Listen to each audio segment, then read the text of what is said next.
How do I completely uninstall a program?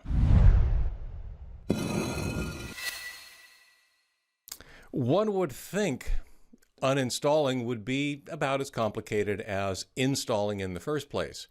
And in a sense it is. The steps you go through are similar, sometimes even simpler.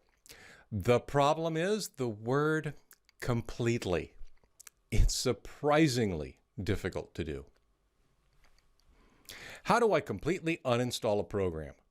Uninstalling a program is pretty easy. Uninstalling it completely, on the other hand, can be a challenge. I'm Leo Notenboom. This is askleo.com. A quick thank you to the patrons of Ask Leo for making all of this possible. askleo.com/patron for more information. Question: how do you remove software program completely and safely from the PC? Years ago, I ran into issues using aftermarket software that was supposed to remove all the components of an unwanted software program. They did just that, but at the same time, I discovered the hard way that some software shares other components once they are installed. This turns out to be a surprisingly difficult question to answer. As you've discovered, software installation is not simple. That some programs share components with other programs is only the tip of the iceberg. Perhaps the answer is easier than I thought. How can I completely uninstall a program? You can't. Let's look at what you can do, though. Installation is complicated. Let's start by looking at all the different things that may get copied or created when you install software. The files that make up the software itself. Examples include excel.exe for Microsoft Excel or chrome.exe for the Google Chrome browser. The files that make up components that may be shared with other programs. An example here is the infamous Microsoft Visual C runtime, which is a library of software used by many other applications. The files that include templates, configuration files, default documents, and more used by the application once installed. Microsoft Word's default templates are a great example. Registry settings that control the behavior of the application or store the settings you make as part of the setup process or as you use the program. Registry settings or other information accumulated by the application as you use it. For example, many applications include their own recent documents list. There are probably more that I've overlooked, and almost certainly more that are unique to some applications. There are many, many different things that could be installed and many different places to keep them. Worst of all, while there are guidelines, they're not enforced. There's really no standard that an application need adhere to. Uninstall. Most programs provide an uninstaller, which is, of course, the first approach to, well, uninstalling. Presumably, the uninstaller has the same knowledge that the installer had, what things were put where. Even if things were placed in completely random, non-standard locations, the uninstaller for a specific program should know what those locations are. Unfortunately, uninstallers aren't a high priority to most application developers. Uninstallers are for people who want to stop using an application, so that's no real priority here. Don't let the door hit you on the way out. The net result is that uninstallers often don't uninstall everything that was installed. They typically fall far short of a complete uninstall, even when they're well written and thought out. Do you want to save that?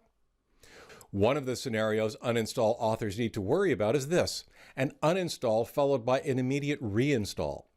This is a common debugging technique when we're fighting a misbehaving application. I often advise people to completely uninstall an application and then reinstall it again from scratch. The scenario, though, leaves us with a dilemma: whether configurations, modifications, and settings should be preserved. In other words, when you reinstall that application, should all of your configuration changes have been lost? There's no right answer. It depends. On rare occasions, an uninstaller will even ask if you want to preserve things, but most do not.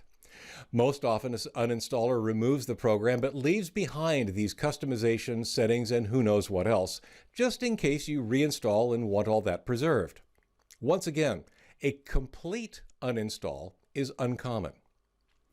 Will the last person leaving please turn out the lights? Shared components present yet another level of complexity. Here's the scenario. Program A uses and installs library Z. Program B also uses library Z, but sees that it's already installed, so it need not bother installing it again. You uninstall program A. Uninstalling program A should not uninstall library Z, even though it installed it. Doing so would break program B. Apparently you experienced that at some point. In an ideal world, it's only when program B is also uninstalled that library Z could be safely uninstalled, as long as no other program had been installed also using library Z. Here's the problem. There's really no record keeping of who might still be relying on library Z, and to the extent there is, it's unreliable. The result is that library Z is never uninstalled, even if no application is left to use it.